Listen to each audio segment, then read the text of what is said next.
Veliki broj raseljenih lica se trajno nastanio na području grada Lukavac tako što su izgradili kuće ili su kupili stanove. Posebno se izdvaja naselje Mosorovac gdje danas žive stanovnici sa šireg područja Podrinja. Uglavnom, kako kažu mještani, sami te uz pomoć porodica i rodbine iz dijaspore uspjeli su sebi sagraditi kuće, tako da je vremenom ovo mjesto pretvoreno u moderno naselje i pripada mjesnoj zajednici Turija. Ovo naselje nije ni postojalo kao naselje prije ovog proteklog rata, a selo koje je niklo ovdje naselili su naši uvaženi sugrađani koji su iz Podrinja, Srebrenice, nakon ratnog vihora i svega što je snašlo, evo, nastavili svoj život ovdje.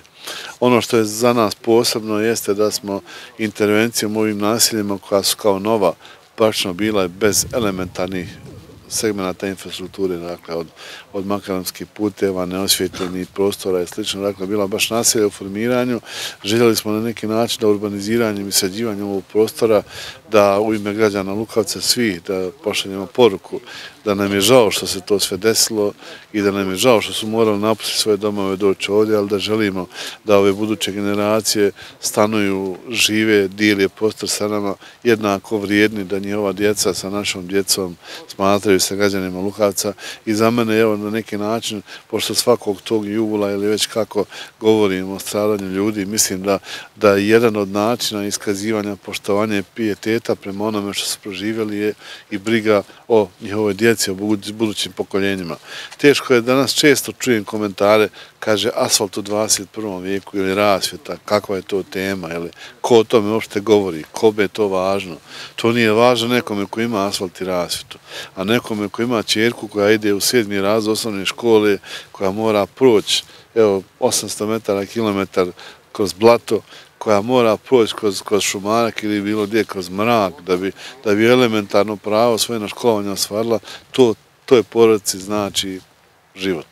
Ono što je za mene ovdje poprilično motivirajuće je sloga koju ovi ljudi imaju. Ovdje stvarno se dobro razumiju, sarađuju, vrlo su razumni u onome što je problem, što je nerješivo, u onome što očekuju i u takvoj atmosferi vi možete i napredovati.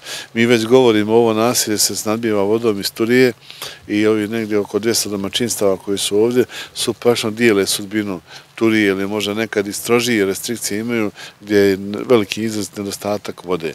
Mi sad već razgovaramo o tome da se možda komunalno preduzeće rad uvede u vodosnadbivanje ovo naselje i da pokušamo osigurati potrebne količine vode neovisno o naselju Turija. Time bismo rasteretili vodovod Turija za količine koje vuče Mosorovac, a u Mosorovcu smo stvorili uslove za kvalitetnije vodosnadbivanje.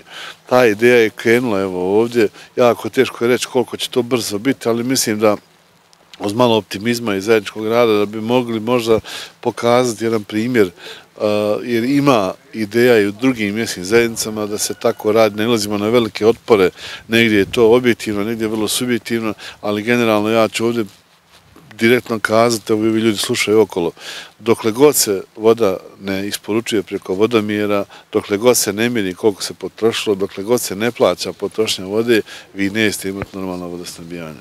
Dakle, tamo gdje se po mjesnim zajednicama to radi po kakvim paušalima, gdje se može platiti, ne platiti, neće biti priključke za vodosnabdijanje.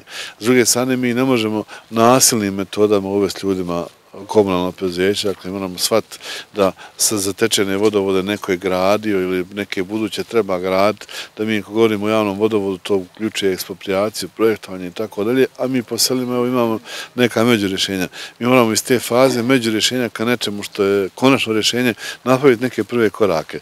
I mislim da je ovdje prilika da se napravi jedan dobar prvi korak, ja evo slušaju me mještani dok to govorim, da bi to bio primjer i za ostale kako se može doći u jednoj mjesnoj zajednici do kvalitetnog rješavanja vodosnabdijevanja, barem u većini naših naselja.